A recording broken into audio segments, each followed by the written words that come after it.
പിതാവിന്റെയും പുത്രന്റെയും പരിശുദ്ധാത്മാവിന്റെയും നാമത്തിൽ ആമേൻ. ഞാൻ എൻ്റെ ഒരു പുതിയ ടോക്കിലോട്ട് കടക്കുകയാണ്. ഇന്നത്തെ എൻ്റെ വിഷയം എന്ന് പറയുന്നത് രോഗശാന്തി എങ്ങനെ നേടാം എന്നുള്ളതാണ്. വചനം ഇപ്രകാരം പറയുന്നു: യേശു വചനം കൊണ്ട് അശുദ്ധാത്മാക്കളെ പുറത്താക്കുകയും എല്ലാ രോഗികളെയും സുഖപ്പെടുത്തുകയും ചെയ്തു. അവൻ നമ്മുടെ ബലഹീനതകൾ ഏറ്റെടുക്കുകയും രോഗങ്ങൾ വഹിക്കുകയും ചെയ്തു എന്ന് യേശയ്യാ പ്രവചിച്ചത് അങ്ങനെ നിറവേറി. യേശുവിൻ്റെ ജനനത്തിന് 600 വർഷങ്ങൾക്ക് മുമ്പ് യേശയ്യാ പ്രവാചകൻ യേശുവിൻ്റെ സഹന മരണത്തെക്കുറിച്ചും അതുവഴി മനുഷ്യവർഗത്തിന് ലഭിക്കുന്ന രോഗസൗഖ്യത്തെക്കുറിച്ചും പ്രവചിച്ചിരുന്നു. ഇക്കാര്യം യേശുവിൻ്റെ കുരിശിലെ മരണത്തിലൂടെ യാഥാർത്ഥ്യമായി മാറി. യേശുക്രിസ്തു ഇന്നലെയും ഇന്നും എന്നും ഒരേ ആൾ തന്നെയാണ് എന്ന് ബൈബിൾ വളരെ വ്യക്തമായി പഠിപ്പിക്കുന്നു. മരിച്ച് 3-ാം നാൾ ഉയർത്തെഴുന്നേറ്റ യേശു ഇന്നും നമ്മുടെ ഇടയിൽ ഉണ്ട്. യേശു രോഗികളെ ഇന്നും സുഖപ്പെടുത്തുന്നുണ്ട്. യേശുവിൻ്റെ ശിഷ്യന്മാർ യേശുവിൻ്റെ നാമത്തിൽ അനേകം രോഗികളെ സുഖപ്പെടുത്തി. വിശുദ്ധ പത്രോസ് ജന്മനാ മുടന്തനായ ഒരാളെ സൗഖ്യപ്പെടുത്തിയ ശേഷം ഇങ്ങനെ പറഞ്ഞു: യേശുവിൻ്റെ നാമമാണ് നിങ്ങൾ കാണുകയും അറിയുകയും ചെയ്യുന്ന ഈ മനുഷ്യനെ സുഖപ്പെടുത്തിയത്. രോഗശാന്തി വേണമെങ്കിൽ ചില വ്യവസ്ഥകൾ നാം പാലിക്കണം. ഒന്നാമതായി, പാവങ്ങൾക്ക് ദൈവത്തോട് മാപ്പ് ചോദിക്കുക. എല്ലാ പാവങ്ങളും ഏറ്റുപറഞ്ഞ് നല്ലൊരു കുമ്പസാരം നടത്തുക. കരുണയ്ക്ക് വേണ്ടി ദൈവത്തോട് പ്രാർത്ഥിക്കുക. എൻ്റെ പാവത്തിന് പരിഹാരമായി കുരിശിൽ മരിച്ച യേശുവേ, എൻ്റെ പാവങ്ങൾ എല്ലാം ക്ഷമിക്കണമേ. അങ്ങയുടെ തിരുരക്തത്താൽ എൻ്റെ പാവക്കറകൾ കഴുകിക്കളയണമേ എന്ന് പ്രാർത്ഥിക്കുക. രണ്ടാമതായി, യേശു പാവങ്ങൾ ക്ഷമിച്ചുവെന്ന് വിശ്വസിക്കുക. യേശു തലവായ രോഗിയോട് പറഞ്ഞു: നിന്റെ പാവങ്ങൾ ക്ഷമിച്ചിരിക്കുന്നു. ഒരു വ്യക്തി കുമ്പസാരിക്കുന്ന എല്ലാ പാവങ്ങളും തൻ്റെ കുരിശുമരണത്തിന്റെ യോഗ്യതയാൽ യേശു ക്ഷമിക്കുന്നു. യേശുവെ, എൻ്റെ പാവങ്ങൾ ക്ഷമിച്ചതിന് നന്ദി എന്ന് ആവർത്തിച്ച് പറയുക. മൂന്നാമതായി, എല്ലാവരോടും ക്ഷമിക്കുക. ഇന്ന് വരെ നമ്മെ ഉപദ്രവിച്ചിട്ടുള്ള എല്ലാവരോടും യേശുവിനെ പ്രതി ക്ഷമിക്കുക. ക്ഷമിച്ച് പ്രാർത്ഥിച്ചാൽ യേശു നമ്മുടെ പ്രാർത്ഥനകൾ കേൾക്കും. യേശു പഠിപ്പിച്ചു: നിങ്ങൾ പ്രാർത്ഥിക്കുമ്പോൾ നിങ്ങൾക്ക് ആരോടെങ്കിലും എന്തെങ്കിലും വിരോധമുണ്ടെങ്കിൽ അത് ക്ഷമിക്കുക. അപ്പോൾ സ്വർഗസ്ഥനായ നിങ്ങളുടെ പിതാവ് നിങ്ങളുടെ തെറ്റുകൾ ക്ഷമിക്കും. ക്ഷമ ചോദിക്കുന്നതും ക്ഷമ നൽകുന്നതും രോഗസൗഖ്യത്തിലേക്ക് നമ്മെ നയിക്കും. നാലാമതായി, രോഗത്തെക്കുറിച്ച് ദൈവത്തെ സ്തുതിക്കുക. ദൈവം അറിയാതെ ഒരു മുടിനാര് പോലും വീഴുകയില്ല. എങ്കിൽ എൻ്റെ ഈ രോഗത്തെക്കുറിച്ച് ദൈവം അറിയുന്നുണ്ട്. ഈ രോഗം ദൈവം വേഗം നന്മയ്ക്ക് കാരണമാക്കുമെന്ന് വിശ്വസിച്ച് ദൈവത്തെ സ്തുതിക്കുക. ഇങ്ങനെ പ്രാർത്ഥിച്ചുകൊണ്ട് സ്തുതിക്കാം: വലിയ വേദന സഹിച്ച അവസരത്തിലും എല്ലാം ദൈവപിതാവിൻ്റെ ഇഷ്ടം എന്ന് പറഞ്ഞ് സ്വീകരിച്ച കർത്താവേ, എൻ്റെ ഈ രോഗവും വേദനയും അങ്ങയുടെ അറിവോടെയാണ് എനിക്ക് ലഭിച്ചതെന്ന് ഞാൻ വിശ്വസിക്കുന്നു. അങ്ങ് എനിക്ക് നൽകുന്നതെല്ലാം നന്മയ്ക്ക് വേണ്ടിയാണല്ലോ. അതിനാൽ ഈ രോഗാവസ്ഥയെ ഓർത്ത് ഞാൻ അങ്ങയെ സ്തുതിക്കുന്നു. അടുത്തതായി നമ്മൾ ചിന്തിക്കുന്നത് രോഗശാന്തി വരത്തെക്കുറിച്ചാണ്. ഒരു വ്യക്തിക്ക് രോഗികളെ യേശുനാമത്തിൽ സൗഖ്യപ്പെടുത്താനായി യേശുക്രിസ്തു പരിശുദ്ധാത്മാവിലൂടെ നൽകുന്ന പ്രത്യേക അനുഗ്രഹത്തെയാണ് രോഗശാന്തി വരമെന്ന് വിശേഷിപ്പിക്കുന്നത്. പഴയ നിയമകാലത്ത് രോഗശാന്തിയുടെ വരം പലരിലൂടെയും വെളിവാക്കപ്പെട്ടിട്ടുണ്ട്. ഹെസക്കിയാ രോഗിയായപ്പോൾ യേശയ്യാ പ്രവാചകൻ ദൈവനിർദ്ദേശമനുസരിച്ച് ഹെസക്കിയാ സുഖം പ്രാപിക്കേണ്ടതിനായി പ്രാർത്ഥിച്ചു. അപ്പോൾ ഹെസക്കിയാ സുഖം പ്രാപിച്ചു. യേശു വളരെ പേരുടെ രോഗങ്ങൾ മാറ്റി. യേശുവിൻ്റെ രോഗശാന്തി ശുശ്രൂഷയെക്കുറിച്ച് ബൈബിൾ വളരെ വ്യക്തമായി പറയുന്നുണ്ട്. കുരുടന്മാർ കാണുന്നു, മുടന്തർ നടക്കുന്നു, കുഷ്ഠരോഗികൾ സുഖപ്പെടുന്നു, ചെകിടർ കേൾക്കുന്നു, മരിച്ചവർ ഉയർപ്പിക്കപ്പെടുന്നു. യേശുവിന് എല്ലാ രോഗങ്ങളും സൗഖ്യപ്പെടുത്താൻ കഴിഞ്ഞു. യേശു തനിക്കുണ്ടായിരുന്ന അതേ അധികാരം തന്റെ ശിഷ്യന്മാർക്ക് കൊടുത്തു. വിശ്വസിക്കുന്നവരോടുകൂടി ഈ അടയാളങ്ങൾ ഉണ്ടായിരിക്കും. അവർ എൻ്റെ നാമത്തിൽ പിശാചുക്കളെ ബഹിഷ്കരിക്കും. അവർ രോഗികളുടെ മേൽ കൈകൾ വയ്ക്കും. അവർ സൗഖ്യം പ്രാപിക്കുകയും ചെയ്യും. സൗഖ്യത്തിന് കാരണം യേശുവിന്റെ മരണവും ഉത്ഥാനവുമാണ്. യേശുവിന്റെ ശക്തിയാണ്, നാമമാണ് രോഗിയെ സൗഖ്യപ്പെടുത്തുന്നത്. ശിഷ്യരിലൂടെ സൗഖ്യം കൊടുക്കുന്നത് യേശു ക്രിസ്തു ആണ്. യേശു പറഞ്ഞു, നിങ്ങൾ എൻ്റെ നാമത്തിൽ ആവശ്യപ്പെടുന്നതെന്തും പിതാവ് പുത്രനിൽ മഹത്വപ്പെടുവാൻ വേണ്ടി ഞാൻ പ്രവർത്തിക്കും. എൻ്റെ നാമത്തിൽ നിങ്ങൾ എന്നോട് എന്തെങ്കിലും ചോദിച്ചാൽ ഞാൻ അത് ചെയ്തു തരും. യേശുവിൻ്റെ നാമത്തിന് ശക്തി ഉണ്ടാകാൻ കാരണം യേശു പിതാവിന്റെ ഇഷ്ടപ്രകാരം സ്വയം താഴ്ത്തി കുരിശിൽ മരിക്കാൻ തയ്യാറായി എന്നതാണ്. അതിനാൽ ദൈവം യേശുവിനെ അത്യധികം ഉയർത്തി എല്ലാ നാമങ്ങൾക്കും ഉപരിയായ നാമം നൽകുകയും ചെയ്തു. യേശു നാമത്തിന്റെ ശക്തി യേശുവിന്റെ കുരിശിലെ മരണവുമായി ബന്ധപ്പെട്ടുള്ളതാണ്. അതായത് യേശുവിന്റെ കുരിശിലെ സഹനമാണ് രോഗികളുടെ സൗഖ്യത്തിന് കാരണമായി ഭവിക്കുക. യേശയ്യാ പ്രവാചകൻ പറയുന്നു, അവന്റെ ക്ഷതങ്ങളാൽ നമുക്ക് സൗഖ്യം ലഭിച്ചു. യേശു രോഗശാന്തിയുടെ വരം ചിലർക്ക് നൽകിയിരിക്കുന്നത് അതിലൂടെ അനേകർ വിശ്വാസത്തിലേക്ക് കടന്നു വരാൻ വേണ്ടിയാണ്. യേശുവിന്റെ രോഗശാന്തി വരം അനുഭവിച്ചറിഞ്ഞവർ യേശുവിനെ അനുഗമിച്ചു. യേശു ശിഷ്യരോട് പറഞ്ഞു, സ്വർഗരാജ്യം പ്രസംഗിക്കുവിൻ, രോഗികളെ സുഖപ്പെടുത്തുവിൻ എന്ന് യേശു ശിഷ്യരോട് പറഞ്ഞു. പ്രസംഗവും രോഗശാന്തി പ്രാർത്ഥനയും ഒരുമിച്ച് പോകുന്നു. പ്രാർത്ഥിക്കുന്ന അതേ നിമിഷം തന്നെ രോഗങ്ങൾ ദൈവം മാറ്റണമെന്നില്ല. ജോബ് രോഗം മൂലം വളരെ സഹിച്ചു. വൈകിയാണ് ജോബിന് രോഗശാന്തി കിട്ടിയത്. രോഗശാന്തിയുടെ വരമുള്ളവർ പ്രാർത്ഥിക്കുമ്പോൾ എല്ലാവരും അപ്പോൾ തന്നെ സൗഖ്യപ്പെടണമെന്നില്ല. ഒരാൾ 10 പേർക്ക് വേണ്ടി പ്രാർത്ഥിച്ചിട്ട് 5 പേരുടെ രോഗം മാറി, 5 പേരുടെ മാറിയില്ലെന്ന് കരുതുക. അതുകൊണ്ട് രോഗശാന്തിയുടെ വരം ആ വ്യക്തിക്ക് ഇല്ലെന്ന് വരുന്നില്ല. എങ്ങനെയാണ് രോഗശാന്തിയുടെ വരം പ്രവർത്തിക്കുന്നതെന്ന് നോക്കാം. ഒന്നാമതായി, കർത്താവിന്റെ ശക്തിയാണ് രോഗശാന്തിക്ക് നിദാനം. അതിനാൽ പ്രാർത്ഥിച്ച് ശക്തി കൊണ്ട് നിറയണം. യേശു രോഗശാന്തി കൊടുക്കുന്നതിന് മുമ്പ് ദീർഘനേരം പ്രാർത്ഥിച്ച് ശക്തി സംഭരിച്ചു. രോഗശാന്തി പ്രാർത്ഥന നടക്കുന്നതിന് മുമ്പ് ഉപവസിച്ച് ഒരുങ്ങുന്നത് നല്ലതാണ്. രണ്ടാമതായി, പൂർണ്ണമായ വിശ്വാസത്തോടെ പ്രാർത്ഥിക്കണം. കർത്താവെ, നിനക്ക് സാധ്യമെങ്കിൽ എന്നെ സൗഖ്യപ്പെടുത്തണമേ എന്ന് ചിലർ പ്രാർത്ഥിച്ചേക്കാം. ദൈവത്തിന് അസാധ്യമായി ഒന്നുമില്ലല്ലോ. അതിനാൽ യേശുവെ, എന്നെ സുഖപ്പെടുത്തണമേ എന്ന് പ്രാർത്ഥിക്കുക. മൂന്നാമതായി, ആർക്കു വേണ്ടി പ്രാർത്ഥിക്കുന്നുവോ ആ വ്യക്തിയെ വിശ്വാസത്തിലേക്ക് നയിക്കാൻ രോഗശാന്തി വരമുള്ളയാൾ ശ്രമിക്കണം. അന്ധനായ വ്യക്തിയോട് യേശു ചോദിച്ചു, നിന്നെ സൗഖ്യപ്പെടുത്താൻ എനിക്ക് സാധിക്കുമെന്ന് നീ വിശ്വസിക്കുന്നുവോ? അയാൾ പറഞ്ഞു, ഉവ്വ് കർത്താവേ. യേശു ആ വ്യക്തിക്ക് സൗഖ്യം കൊടുത്തു. നാലാമതായി, പാവങ്ങളെ ഓർത്ത് പശ്ചാത്തപിക്കണം. സൗഖ്യം കിട്ടാൻ പാവിയെ പശ്ചാത്തലത്തിലേക്ക് നയിക്കണം. യേശു നമ്മുടെ പാവങ്ങളും രോഗങ്ങളും മാറ്റുന്നവനാണ്. എന്നാൽ പാവിയുടെ പ്രാർത്ഥന ദൈവം കേൾക്കുകയില്ല എന്ന് ബൈബിൾ വളരെ വ്യക്തമായി പറയുന്നു. തലവാത രോഗിയുടെ പാപമാണ് യേശു ആദ്യം മോചിപ്പിച്ചത്. അതിനുശേഷമാണ് സൗഖ്യം കൊടുത്തത്. അഞ്ചാമതായി, ദൈവഹിത പ്രകാരമുള്ള പ്രാർത്ഥനകൾ മാത്രമേ ദൈവം കേൾക്കൂ.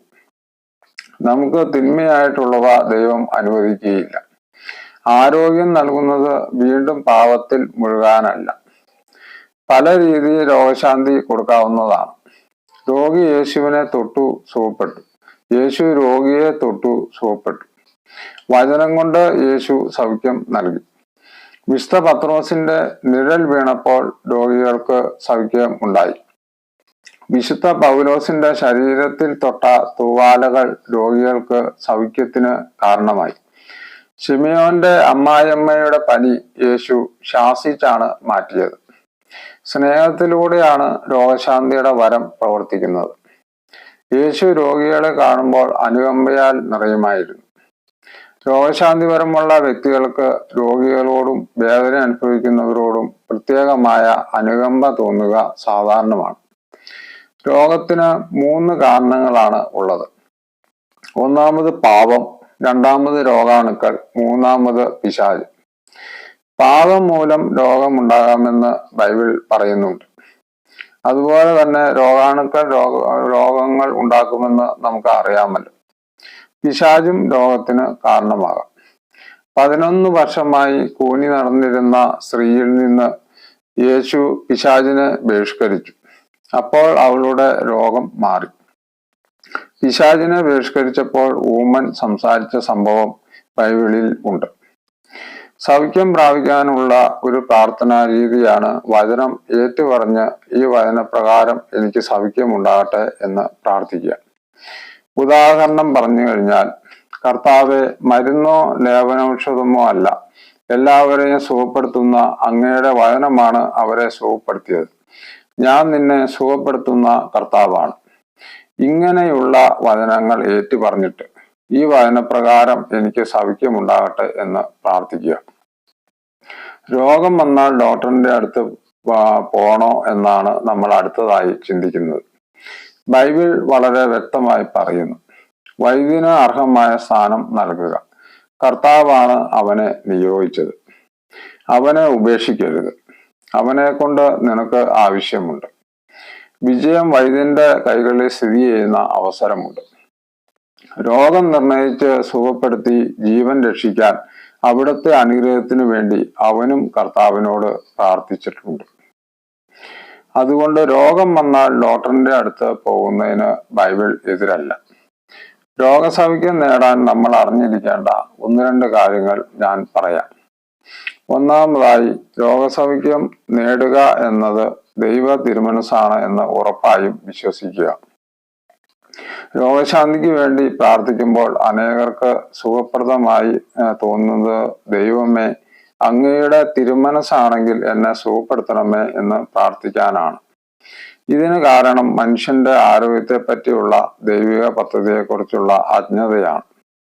സുവിശേഷത്തിലെ കുഷ്ഠരോഗി പ്രാർത്ഥിച്ചത് ഈ അജ്ഞതയിലായിരുന്നു. അതിനാലാണ് അയാൾ പറഞ്ഞത്, കർത്താവെ, അങ്ങേക്ക് മനസ്സുണ്ടെങ്കിൽ എന്നെ ശുദ്ധനാക്കാൻ കഴിയും എന്ന്. എന്നാൽ ദൈവത്തെ അടുത്തറിഞ്ഞ ദാവീദ് പ്രാർത്ഥിച്ചത് എങ്ങനെയെന്ന് നോക്കുക. കർത്താവെ, ഞാൻ തളർന്നിരിക്കുന്നു, എന്നോട് കരുണ തോന്നണമേ. കർത്താവെ, എൻ്റെ അസ്ഥികൾ ഇളകിയിരിക്കുന്നു, എന്നെ സുഖപ്പെടുത്തണമേ. കർത്താവെ, ഇനിയും എത്ര നാൾ? കർത്താവെ, എൻ്റെ ജീവൻ രക്ഷിക്കാൻ വരയണമേ. ദാവീദിന്റെ ഈ പ്രാർത്ഥനയിൽ ദൈവ തിരുമനസ്സാണെങ്കിൽ എന്ന ഒരു നിബന്ധന ഇല്ല, മറിച്ച് നിർബന്ധമായി ചോദിക്കുകയാണ് ചെയ്യുന്നത്. ദൈവത്തെ നന്നായി അടുത്തറിഞ്ഞ ജെറമ്യാ പ്രവാചകനും നിർബന്ധപൂർവമാണ് രോഗശാന്തിക്കായി പ്രാർത്ഥിച്ചത്. കർത്താവെ, എന്നെ സുഖപ്പെടുത്തണമേ, അപ്പോൾ ഞാൻ സൗഖ്യമുള്ളവനാകും. എന്നെ രക്ഷിക്കണമേ, അപ്പോൾ ഞാൻ രക്ഷപ്പെടും. അങ്ങ് മാത്രമാണ് എൻ്റെ പ്രത്യാശ. എത്ര ധൈര്യത്തോടും സ്വാതന്ത്ര്യത്തോടും സൗഖ്യം കിട്ടുമെന്ന ഉറപ്പോടും കൂടിയാണ് പ്രവാചകൻ രോഗശാന്തിക്കായി പ്രാർത്ഥിക്കുന്നതെന്ന് കണ്ടാലും. ഇന്ന് എല്ലാവരും തന്നെ ഏതെങ്കിലും ഒരു രോഗത്താലോ വൈകല്യത്താലോ വലയുന്നവരാണ്. വാസ്തവത്തിൽ പാപത്തിന് ശേഷമാണ് ഈ ദുര്യോഗം വന്നു ഭവിച്ചത്. ദൈവത്തിന്റെ പദ്ധതിയിൽ നിന്ന് വ്യതിചലിച്ചതോടെ മനുഷ്യൻ പിശാചിന് വാതിൽ തുറന്നു കൊടുത്തതാണ് അതിന് കാരണം. അവൻ മനുഷ്യനിൽ പ്രവേശിച്ച് സർവനാശം വരുത്തി. ആത്മാവും മനസ്സും ശരീരവും രോഗാതുരമാക്കി. അതിനു മുമ്പുള്ള ദൈവത്തിന്റെ ഒറിജിനൽ പ്ലാൻ മനുഷ്യൻ പൂർണ്ണ ആരോഗ്യവാനും എല്ലാ രോഗവൈകല്യങ്ങളിൽ നിന്നും സ്വതന്ത്രനും ആയിരിക്കണം എന്നതായിരുന്നു. അതിനുള്ള സംവിധാനങ്ങൾ ദൈവം ചെയ്തു വച്ചിട്ടുണ്ട്.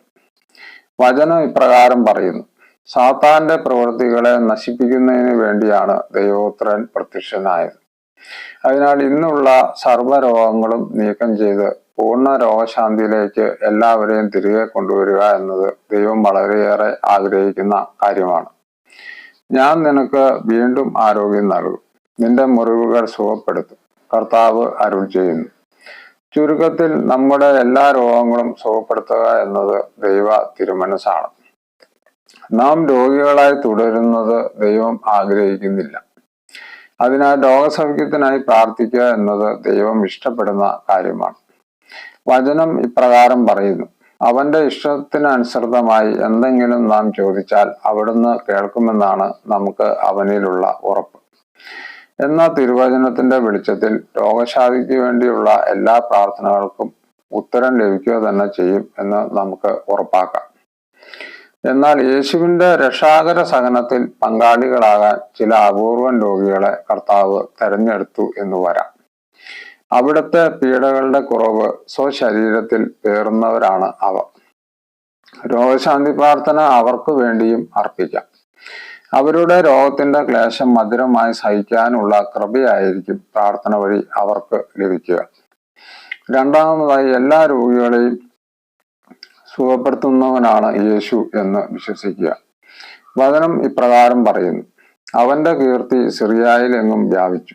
എല്ലാ രോഗികളെയും, വിവിധ വ്യാധികളാലും വ്യതകളാലും അവശരായവരെയും, പിശാച് ബാധിതർ, അപസ്മാര രോഗികൾ, തളർവാദക്കാർ എന്നിവരെയും അവർ അവന്റെ അടുത്ത് കൊണ്ടുവന്നു. അവൻ അവരെ സുഖപ്പെടുത്തി. സായാഹ്നമായപ്പോൾ അനേകം പിശാച് ബാധിതരെ അവർ അവന്റെ അടുത്ത് കൊണ്ടുവന്നു. അവൻ അശുദ്ധാത്മാക്കളെ വചനം കൊണ്ട് പുറത്താക്കുകയും എല്ലാ രോഗികളെയും സുഖപ്പെടുത്തുകയും ചെയ്തു. ജനങ്ങളെല്ലാം അവനെ ഒന്ന് സ്പർശിക്കാൻ അവസരം പാർത്തിരുന്നു. എന്തെന്നാൽ അവനിൽ നിന്ന് ശക്തി പുറപ്പെട്ട് എല്ലാവരെയും സുഖപ്പെടുത്തിയിരുന്നു. മുകളിൽ കണ്ട തിരുവചനങ്ങളെല്ലാം വ്യക്തമാക്കുന്നത് എല്ലാ രോഗികളെയും യേശു സുഖപ്പെടുത്തും എന്നതാണ്. വൈദ്യശാസ്ത്രപ്രകാരമുള്ള ചികിത്സാവിധികൾ അനവധി രോഗങ്ങൾക്ക് പ്രതിവിധിയാണ്. എന്നാൽ എല്ലാ രോഗികളെയും വൈദ്യശാസ്ത്ര വിധികൾക്ക് സുഖപ്പെടുത്താൻ ആവില്ലെന്ന് നമുക്ക് അറിയാമല്ലോ. ഇത് നിഷേധിക്കാനാവാത്ത ഒരു യാഥാർത്ഥ്യമാണ്. ജീവന്റെയും മരണത്തിന്റെയും നാഥനായ ദൈവത്തിനാകട്ടെ എല്ലാ രോഗികളെയും സുഖപ്പെടുത്താനാകും. വചനം ഇപ്രകാരം പറയുന്നു: കർത്താവെ, മരുന്നോ ലേപനൌഷധമോ അല്ല, എല്ലാവരെയും സുഖപ്പെടുത്തുന്ന അങ്ങയുടെ വചനമാണ് അവരെ സുഖപ്പെടുത്തിയത്. ജീവന്റെയും മരണത്തിന്റെയും മേൽ അങ്ങേക്ക് അധികാരമുണ്ട്. ആകയാൽ എല്ലാ രോഗികളെയും യേശു സുഖപ്പെടുത്തും എന്ന് നാം ദൃഢമായി വിശ്വസിക്കണം. ഈ വിശ്വാസത്തിന് ബൈബിളിൽ ഉറച്ച അടിസ്ഥാനമുണ്ട്. യേശുവിന്റെ പക്കൽ സൗഖ്യം സ്വീകരിക്കാൻ വന്ന ഒരു രോഗിയെ പോലും സൗഖ്യപ്പെടുത്താതെ അവിടുന്ന് തിരിച്ചയച്ചില്ല എന്നതാണ് അത്. മൂന്നാമതായി, എല്ലാ രോഗങ്ങളുടെയും മേൽ യേശുവിന് അധികാരമുണ്ട്. എല്ലാ രോഗികളെയും യേശുവിന് സുഖപ്പെടുത്താനാവുന്നത് സർവ്വ രോഗങ്ങളുടെ മേലും അവിടത്തേക്ക് അധികാരമുള്ളത് കൊണ്ടാണ്. അതുകൊണ്ട് എല്ലാ രോഗികളെയും യേശുവിന് സുഖപ്പെടുത്താനാവും എന്ന് ഉറപ്പാണ്. അവൻ തന്റെ 12 ശിഷ്യന്മാരെ വിളിച്ച് അശുദ്ധാത്മാക്കളെ ബഹിഷ്കരിക്കാനും എല്ലാ രോഗങ്ങളും വ്യാധികളും സുഖപ്പെടുത്തുവാനും അവർക്ക് അധികാരം നൽകി.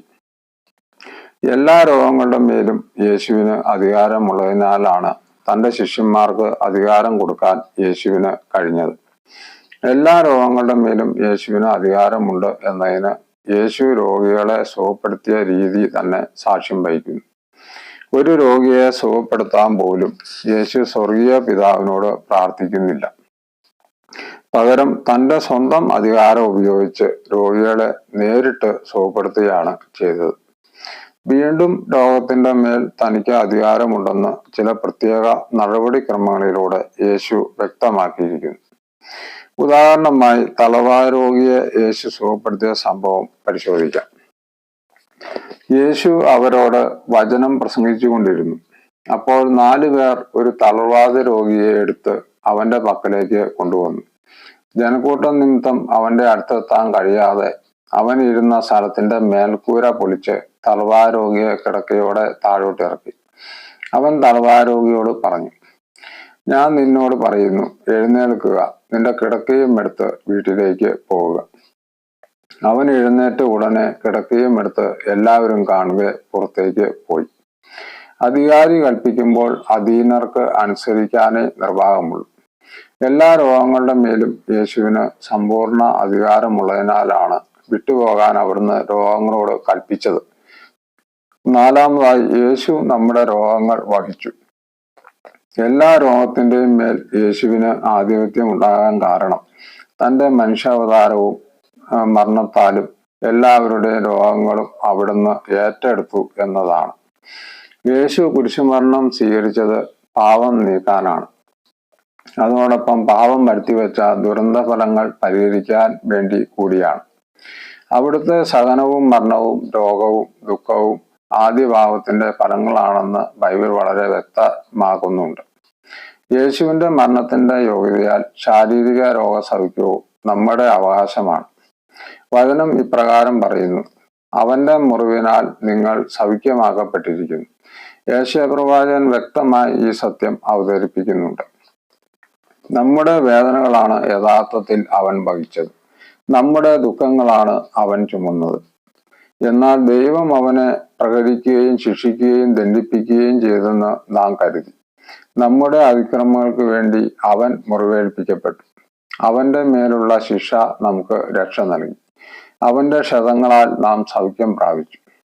അഞ്ചാമതായി, സൗഖ്യം പ്രാപിക്കാൻ തക്ക ഉറച്ച വിശ്വാസം ഉണ്ടായിരിക്കുക. ഉറച്ച വിശ്വാസം ഉണ്ടായിരിക്കുക രോഗശാന്തി ലഭിക്കാൻ അത്യന്താപേക്ഷിതമാണ്. ദാവീദിന്റെ പുത്ര, ഞങ്ങളിൽ കനിയണമേ എന്ന് വഴിനീളെ പറഞ്ഞുകൊണ്ട് യേശുവിനെ അനുഗമിച്ചിട്ടും അവിടുന്ന് അവരെ സുഖപ്പെടുത്തിയില്ല. അവരുടെ വിശ്വാസം സൗഖ്യം പ്രാപിക്കാൻ തക്ക വിശ്വാസമാണോ എന്ന് യേശു പരിശോധിച്ചു. യേശു അവരോട് ചോദിച്ചു: എനിക്ക് ഇത് ചെയ്യാൻ കഴിയുമെന്ന് നിങ്ങൾ വിശ്വസിക്കുന്നുവോ? ഉവ്വ കർത്താവേ എന്ന് അവർ മറുപടി പറഞ്ഞു. നിങ്ങളുടെ വിശ്വാസം പോലെ നിങ്ങൾക്ക് ഭവിക്കട്ടെ എന്ന് പറഞ്ഞുകൊണ്ട് അവൻ അവരുടെ കണ്ണുകളിൽ സ്പർശിച്ചു. അവരുടെ കണ്ണുകൾ തുറന്ന് ചഞ്ചലിപ്പുള്ള വിശ്വാസം സൗഖ്യം പ്രാപിക്കുന്നതിന് തടസ്സമാണ്. യേശുവിന് എല്ലാം സാധ്യമാണെന്ന് രോഗശാന്തിക്ക് വേണ്ടി പ്രാർത്ഥിക്കുന്നവർക്ക് ഉറച്ച ബോധ്യം ഉണ്ടായിരിക്കണം. ഈ രോഗം മാറ്റാൻ യേശുവിന് കഴിയും എന്ന് രോഗിയും ഉറച്ച് വിശ്വസിക്കണം. വിപരീത ചിന്ത സൗഖ്യദാതാവായ യേശുവിനെ അപ്രീതിപ്പെടുത്തും. അശുദ്ധാത്മാവ് ബാധിച്ച ബാലനെ യേശു സുഖപ്പെടുത്തുന്ന വിവരണത്തിൽ ഇത് വ്യക്തമാണ്. ശിഷ്യന്മാർക്ക് സുഖപ്പെടുത്താൻ കഴിയാതെ പോയതിനാൽ ദുഃഖിതനായ പിതാവ് യേശുവിനോട് പറഞ്ഞു: എന്തെങ്കിലും ചെയ്യാൻ നിനക്ക് കഴിയുമെങ്കിൽ ഞങ്ങളുടെ മേൽ മനസ്സരിഞ്ഞ് ഞങ്ങളെ സഹായിക്കണമേ എന്ന്. ശിഷ്യന്മാർക്ക് ഒന്നും ചെയ്യാൻ കഴിയാത്ത സാഹചര്യം മൂലമാണ് കുട്ടിയുടെ പിതാവ് അങ്ങനെ പറഞ്ഞതെങ്കിലും യേശുവിന് അത് ഒട്ടും ഇഷ്ടപ്പെട്ടില്ല. അവിടുന്ന് ചോദിച്ചു: കഴിയുമെങ്കിലെന്നോ? വിശ്വസിക്കുന്നവർക്ക് എല്ലാ കാര്യങ്ങളും സാധിക്കും. തന്റെ നിസാര സംശയം യേശുവിനെ വല്ലാതെ പ്രയാസപ്പെടുത്തി എന്ന് തിരിച്ചറിഞ്ഞ അദ്ദേഹം ഉടനെ തിരുത്തിക്കൊണ്ട് വിളിച്ചു പറഞ്ഞു: ഞാൻ വിശ്വസിക്കുന്നു, എന്റെ അവിശ്വാസത്തിൽ സഹായിക്കണമെന്ന്. ഇത് കേട്ടോടെ യേശു അശുദ്ധാത്മാവിനെ ശകാരിച്ചു. അപ്പോൾ തന്നെ അശുദ്ധാത്മാവ് പുറത്തുപോയി. ആറാമതായി, ആന്തരിക സൗഖ്യത്തിനായി പ്രാർത്ഥിക്കണം. ശാരീരിക സൗഖ്യത്തിന് മുന്നോടിയായി ആന്തരിക സൗഖ്യം ആദ്യം നടക്കേണ്ട രോഗങ്ങളും സൈക്കോസൊമാറ്റിക് ഡിസീസ് ആണെന്നതാണ് വസ്തുത. മനസ്സിന്റെ രോഗമാണ് ശരീരത്തിന്റെ രോഗത്തിനുള്ള കാരണം. മനസ്സിന്റെ രോഗം ഉള്ളിടത്തോളം കാലം ശാരീരിക രോഗസൗഖ്യത്തിന് വേണ്ടിയുള്ള ഏത് പരിശ്രമവും ഫലദായകമാവില്ല. ഈ തിരിച്ചറിവാണ് എല്ലാ ആശുപത്രികളിലും തന്നെ രോഗികൾക്ക് വേണ്ടി കൗൺസിലിംഗ് നടത്താനുള്ള ക്രമീകരണങ്ങൾ ചെയ്തിരിക്കുന്നത്. ഡോക്ടർമാർക്കൊപ്പം അവരുടെ പങ്കും ചികിത്സയിൽ നിർണായകമാണ്. ഇക്കാരണത്താൽ രോഗസൗഖ്യം നേടാനുള്ള രോഗി ആദ്യം ആന്തരിക സൗഖ്യ പ്രാർത്ഥനയ്ക്ക് വിധേയമാക്കപ്പെടണം. മനസ്സിനെ ദുഃഖിപ്പിക്കുന്ന സാഹചര്യങ്ങൾ ഓരോന്നും കർത്താവിനെ ഫലമേൽപ്പിക്കണം. വചനം ഇപ്രകാരം പറയുന്നു: ഹൃദയം നുറുങ്ങിയവർക്ക് കർത്താവ് സമീപസ്ഥനാണ്, മനമൊരുകിയവരെ അവിടുന്ന് രക്ഷിക്കുന്നു. നീതിമാന്റെ ക്ലേശങ്ങൾ അസംഖ്യമാണ്, അവയിൽ നിന്നെല്ലാം കർത്താവ് അവനെ മോചിപ്പിക്കുന്നു. ഭാവിയെപ്പറ്റിയുള്ള ഉത്കണ്ഠകൾ അനേകരെ രോഗികളാക്കി മാറ്റുന്നുണ്ട്. അവർക്കുള്ള ഉപദേശം പരിശുദ്ധാത്മാവ് തരുന്നത് ഇപ്രകാരമാണ്: നിന്റെ ജീവിതം കർത്താവിന് ഫലമേൽപ്പിക്കുക, കർത്താവിൽ വിശ്വാസം അർപ്പിക്കുക, അവിടുന്ന് നോക്കിക്കൊള്ളും. ഏഴാമതായി, രോഗത്തെ പറ്റിയുള്ള മുൻവിധികളും തെറ്റിദ്ധാരണയും നീക്കുക എന്നുള്ളതാണ്. രോഗത്തെ പറ്റിയുള്ള തെറ്റിദ്ധാരണകളും മുൻവിധിയും രോഗസൗഖ്യ പ്രാർത്ഥനയെ സാരമായി ബാധിക്കുന്നതിനാൽ അവ ആദ്യം നീക്കം ചെയ്യേണ്ടതാണ്. രോഗം ദൈവശിക്ഷയാണെന്നാണ് ഒരു പ്രധാന തെറ്റിദ്ധാരണ. മുൻകാലങ്ങളിൽ ചെയ്ത പാപത്തിനുള്ള ദൈവശിക്ഷയായി രോഗത്തെ വ്യാഖ്യാനിക്കുന്നവരുണ്ട്. പാപകരമായ മാർഗങ്ങൾ പിന്തുടർന്ന് ചില രോഗികളായി തീർന്നു എന്ന തിരുവചനം ഇക്കൂട്ടർ ഈ ദുർവ്യാഖ്യാനത്തിന് അടിസ്ഥാനമായി കണ്ടേക്കാം. എല്ലാ രോഗങ്ങളും പാപമാർഗങ്ങൾ പിന്തുടർന്നതിലാണെന്ന് ഈ വചനം പറയുന്നില്ല. ചിലർ എന്ന് മാത്രമേ പറയുന്നുള്ളൂ. പാപം മൂലം രോഗങ്ങൾ വരാൻ സാധ്യതയുണ്ട്. എന്നാൽ എല്ലാ രോഗങ്ങളും പാപം മൂലം അല്ല. മറ്റൊരു തെറ്റിദ്ധാരണ ഈ രോഗം മാറാൻ പോകുന്നില്ല, അത്രയ്ക്കും ഗുരുതരമായി പോയി, ഇത് മരണത്തിലേക്ക് കലാശിക്കുകയുള്ളൂ എന്നതാണ്. ദൈവവചനം പറയുന്നത് ഞാൻ നിനക്ക് വീണ്ടും ആരോഗ്യം നൽകും, നിന്റെ മുറിവുകൾ സുഖപ്പെടുത്തും എന്നാണ്. ഡോക്ടർ പറഞ്ഞത് ഇനി ഇത്ര ദിവസങ്ങൾ മാത്രമേ ജീവിച്ചിരിക്കുകയുള്ളൂ എന്നാണ് എന്ന് പറഞ്ഞ് നിരാശപ്പെടുന്നവരുണ്ട്. ഈ ധാരണ മൂലം പ്രത്യാശയോടെ രോഗസൗഖ്യത്തിനായി പ്രാർത്ഥിക്കാൻ കഴിയാതെ പോകുന്നു. മനുഷ്യർക്ക് അസാധ്യമായത് ദൈവത്തിന് സാധ്യമാണ് എന്നതാണ് ഇതിനുള്ള മറുപടി. വൈദ്യശാസ്ത്രത്തിന്റെ പരിധിക്കപ്പുറത്ത് പ്രവർത്തിക്കാൻ ദൈവത്തിന് കഴിയുമെന്ന് ദൃഢമായി വിശ്വസിച്ച് രോഗസൗഖ്യത്തിനായി തുടർച്ചയായി പ്രാർത്ഥിക്കുകയാണ് വേണ്ടത്. എട്ടാമതായി, സൗഖ്യത്തിനായി തീക്ഷ്ണതയോടെ പ്രാർത്ഥിക്കണം. വചനം ഇപ്രകാരം പറയുന്നു: മകനെ, രോഗം വരുമ്പോൾ ഉദാസീനനാകാതെ കർത്താവിനോട് പ്രാർത്ഥിക്കുക, അവിടുന്ന് നിന്നെ സുഖപ്പെടുത്തും.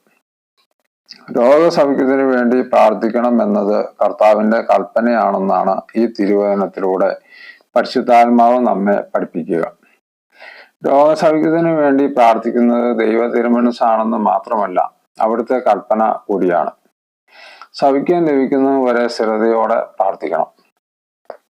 കാനാൻകാരിയുടെ മകൾ സൗഖ്യം പ്രാപിച്ച ബൈബിൾ സംഭവം അതാണ് വ്യക്തമാക്കുന്നത്. ആ പ്രദേശത്ത് നിന്ന് ഒരു കാനാൻകാരി വന്ന് കരഞ്ഞപേക്ഷിച്ചു: കർത്താവേ, ദാവീദിന്റെ പുത്ര, എന്നിൽ കനിയണമേ, എൻ്റെ മകളെ പിശാച് ക്രൂരമായി ബാധിച്ചിരിക്കുന്നു. എന്നാൽ അവൻ ഒരു വാക്കുപോലും ഉത്തരം പറഞ്ഞില്ല. ശിഷ്യന്മാർ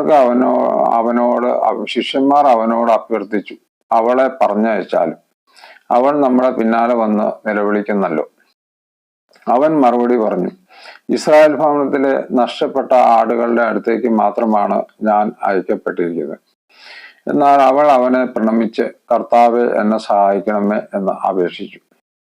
അവൻ പറഞ്ഞു: മക്കളുടെ അപ്പമെടുത്ത് നായ്ക്കൾക്ക് എറിഞ്ഞു കൊടുക്കുന്നത് ഉചിതമല്ല.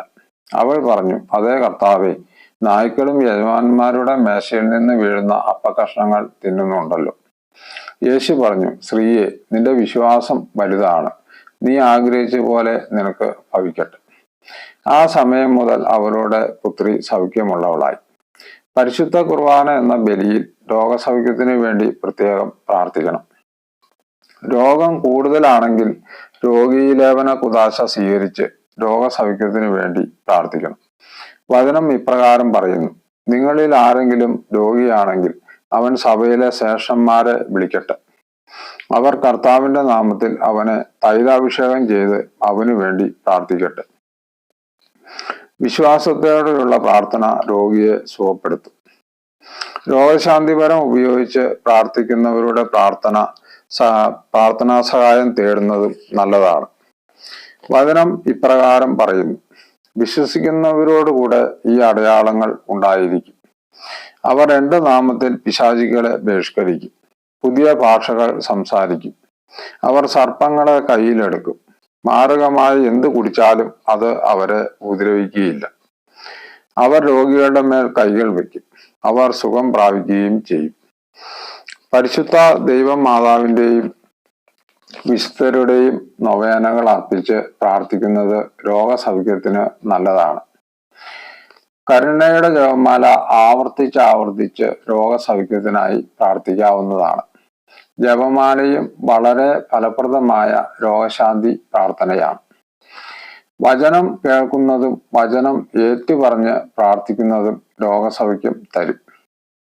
അവിടുന്ന് തന്റെ വചനം അയച്ച് അവരെ സൗഖ്യമാക്കി എന്ന് ബൈബിൾ വളരെ വ്യക്തമായി പറയുന്നു.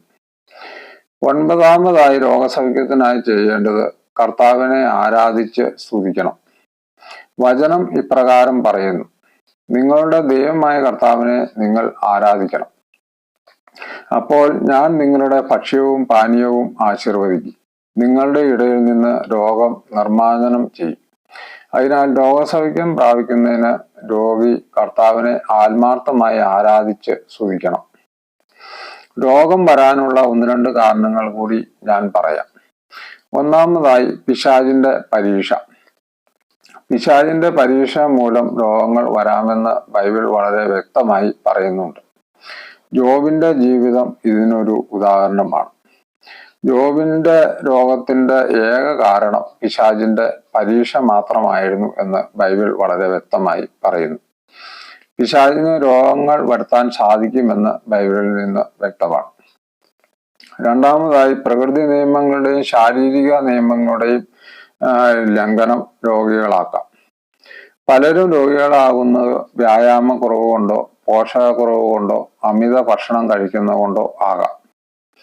ഇവിടെ നമ്മൾ തന്നെ നമ്മുടെ കാര്യം ശ്രദ്ധിക്കണം. മൂന്നാമതായി അമിതമായ ചിന്ത മൂലം രോഗങ്ങൾ വരാം. ആകുല ചിന്തകൾ ഉപേക്ഷിക്കണം എന്നാണ് ബൈബിൾ പറയുന്നത്.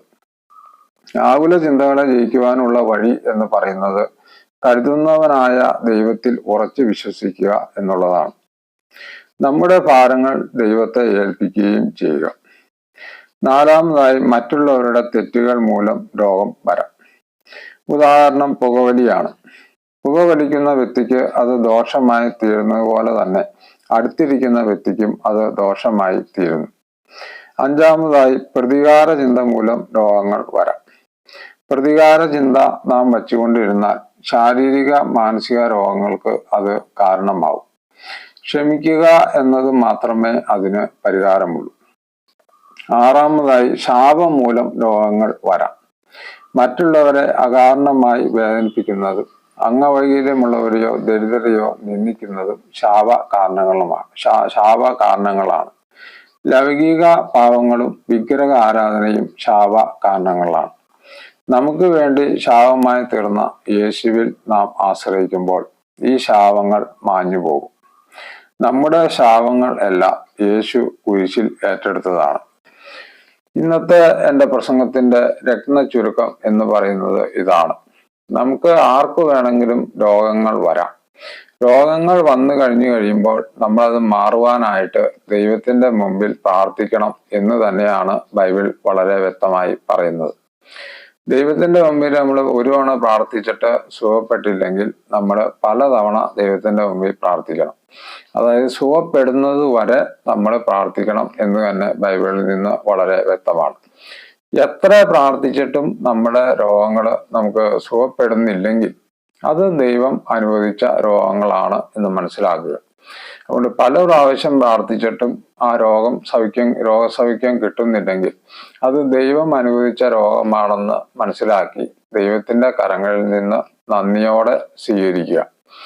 അതായത് ദൈവം നമ്മളെ നോക്കുമ്പോൾ ദൈവം ഈ ലോകത്തിലെ ജീവിതം മാത്രമല്ല കാണുന്നത്, വരാനിരിക്കുന്ന ലോകത്തിലെ ജീവിതം കൂടിയാണ് ദൈവം കാണുന്നത്. അതുകൊണ്ട് നമുക്ക് നമ്മുടെ പാവങ്ങൾ മോചിക്കുന്നതിനും നമ്മുടെ പാവകടങ്ങൾ മോചിക്കുന്നതിനും ദൈവം ഈ ലോകത്തെ നമ്മുടെ രോഗങ്ങൾ അതിന് പരിഹാരമായി എടുത്തുകൊണ്ട് നമുക്ക് മരണശേഷം ഈ ലോകത്തിൽ ഇച്ചിരി കഷ്ടപ്പെട്ടാലും നമുക്ക് മരണശേഷം സ്വർഗത്തിൽ പോകാൻ പറ്റും. അപ്പൊ ദൈവത്തിന്റെ പദ്ധതി എന്ന് പറയുന്നത് ഈ ലോക ജീവിതം മാത്രമല്ല, വരാനിരിക്കുന്ന ലോകവും ചിന്തിച്ചാണ് ദൈവം ഓരോ കാര്യങ്ങൾ ചെയ്യുന്നത്. ഇന്നത്തെ എൻ്റെ ടോക്ക് നിങ്ങൾക്ക് ഇഷ്ടപ്പെട്ടെങ്കിൽ നിങ്ങൾ സബ്സ്ക്രൈബ് ചെയ്യുക, ലൈക്ക് ചെയ്യുക.